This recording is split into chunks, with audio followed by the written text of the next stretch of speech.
For Ezio, since he's not an assassin at the beginning, I wanted to create this sense of even more brutality, even more viscerality into it, which is like you feel more the blade, you feel more that it's tough to assassinate someone. Real violence is brutal. You can't kill someone by just slashing at them with a sword.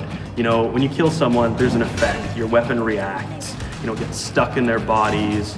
You know, they react to you being hit. This is really one of the core concepts of combat. We want to just push it to the point where every time people see a move, they're like, or you want to show your friends. So you bring them over and you say, look at this man, you do it, and they're all like, oh my God. That's what we wanted to bring. Another thing we wanted is to make fight better, but also make it so that fight wasn't the only tool in the game. So in AC2, there will always be an option for escaping. You have to play smart. You can't always fight every fight because you're going to lose. So you have to pick and choose your battles. So there's going to be 3 guards archetypes in the game. The first one being the brute.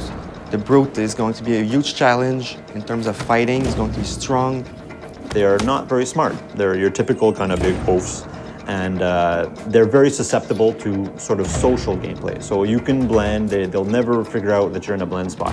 Then we have the seeker, the more paranoid type of guard, you know, the guy who's searching to see where Ezio is, and even like in Bale of 8 or in a group of people, you can say, oh, you're there. The third is the agile, and the agile is obviously against the free running. Not only is he good at catching you when you're free running, he can also do free running. The other thing that's really cool about the archetypes is that each one uses a special weapon. You can actually steal people's weapons now.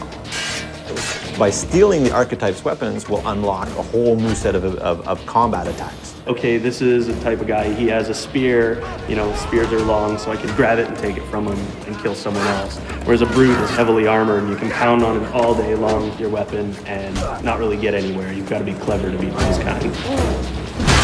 We made a technology that basically allows an AI to say, oh, okay, instead of just fleeing down a street, if I'm capable, why not flee up a building or flee up a ladder or flee across free running elements or boats or whatever? Instead of just having this sort of predictable path where you can see the guy taking off, now the player is going to have to adjust, and the AI will then counter-adjust to what the player is doing. In AC2, we have a bunch of new weapon types. We have maces, two-handed weapons, axes and swords. Hammers, spears, halberds, different types of daggers, hidden blades, 2 hidden blades. These allow for a lot of interesting variety to the combat. In AC1, the only thing you could do in fight with the hidden blades was counter kills. There was nothing else. But this time around, it counts as a full weapon. You're going to want to be more visceral. You're going to want to attack. You're going to want to kill. You're more of a badass.